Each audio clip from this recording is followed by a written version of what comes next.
Sabi niya sa akin kung pwede daw, huwag ko muna siyang ligawan. Bakit daw? Sabi niya, wala pa daw sa isip niya yung mga ganung bagay. Sus, naniwala ka naman. Alam mo ba, ganyan talaga yung mga babaeng yan. Marami talagang arte sa katawan yan eh. Alam mo ba ibig sabihin pag sinabi yun? Ano? Sus, simple. Ibig sabihin, busted ka!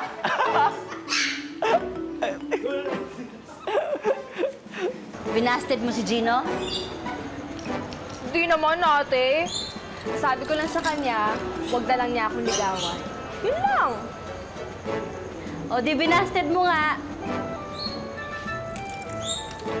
Masama ba yung ginawa ko, ate? Marga, ang mga manliligaw, merong sinasagot, merong binabasted. Ganun talaga. Eh, siya naman kasi, yung kulit-kulit niya eh. Silang dalawa ni Johan. Ayaw mo nun? Marami kang manliligaw. Maganda ka kasi. Parang ako. Eh, basta, kasi naiilang ako.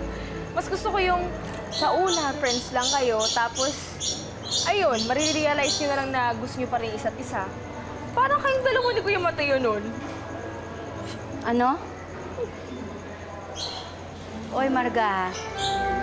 Walang namagitan sa amin ni Mateo. Eh, bakit? Bakit, ate? Gano'n naman talaga kayo eh. Not then, not now, not ever, no? At saka, may boyfriend akong mas di hamak namang gwapo at matangkad kaysa sa Mateong yun. Ano ka ba? Sobra ka naman, te. Gano'n naman talaga kayo eh. Sa Makinig una, ka. di ba, friends lang kayo, tapos lumalalim yung friendship nyo. Hanggang sa, ayun, nawala si Lolita. Napurnada tuloy. Sayang. Anong pinagsasabi mo?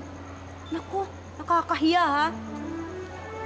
Pero tama yung ginagawa mo. Basterin mo yung mga manliligaw mo. Bata ka pa. Dapat wala sa isip mo yan yung mga ligaw-ligaw na yan, mga pag-ibig na yan. Mabuti pa mag-ayos-ayos ka na dyan para makapagsara na tayo ng shop, no? Ngayon na, hindi na nag-daydream ka dyan. Opo, ate. Na po. Very good. Pusin ko lang to. Hey, Kuya Mateo. Hey. Bakit ba? Bakit wala lang?